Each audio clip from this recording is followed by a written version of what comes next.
We don't yet live on our small holding, so most times that we visit, and unless we're going to stay in our old caravan, at the end of the day we have to pack up and leave, which is kind of heartbreaking.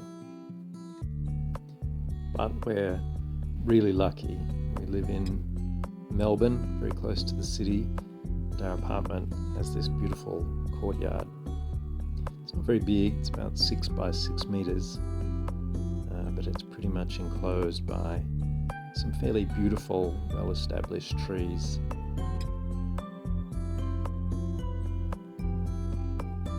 Many of these bigger ones that you can see are actually in the ground, and some of them, in fact most of them, are over the other side of the fence. But I also grow in pots any trees that I intend to move out to the farm once they've put on some growth. As I said, we're in the city, very close to Melbourne City, so it gets pretty noisy sometimes.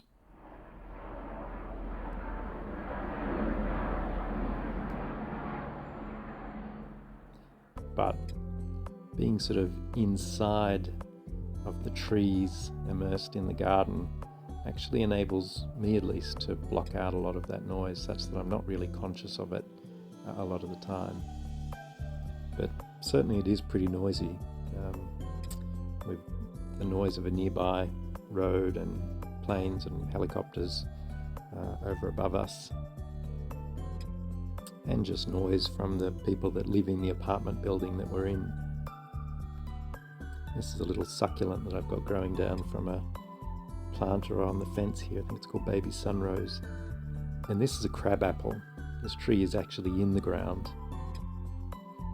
It was so small when I got it that it actually came via the post and was in our mailbox. These are just some snapdragons and geraniums growing in that border that I mentioned. Lobelia, and sweet alyssum, succulents.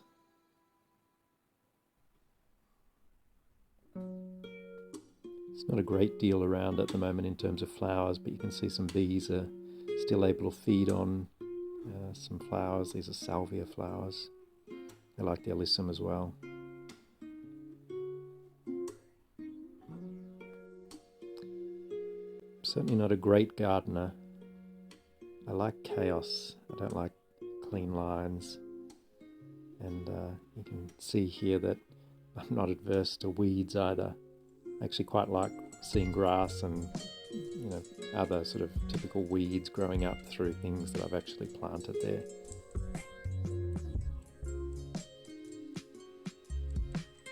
This is a little maple that I bought as a sapling a couple of years ago. It's actually put on some pretty good growth.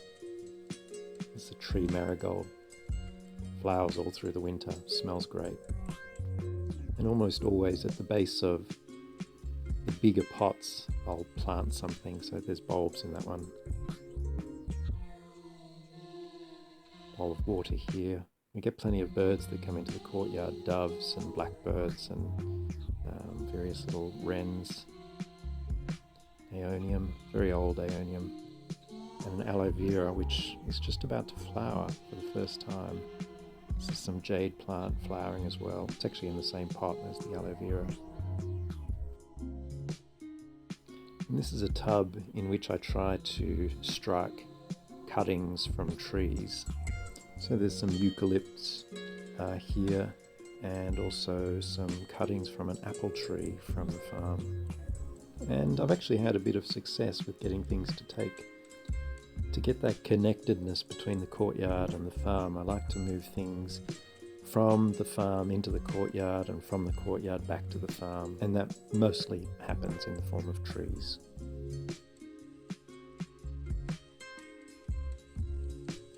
This is a worm farm that I've created just in a large pot. Take some of our kitchen scraps and cardboard and old paper. Works well. Then I just take some of the material and put it particularly around trees in pots.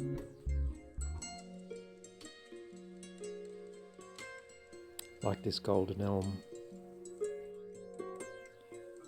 But as beautiful as the courtyard is, and as fortunate as we are to have it, I often find my mind is definitely back at our small holding, wondering how the sheep are, how things are growing. We're there at least weekly, sometimes more, but I miss it. I miss my flock, and definitely we'll move there one day when the time's right.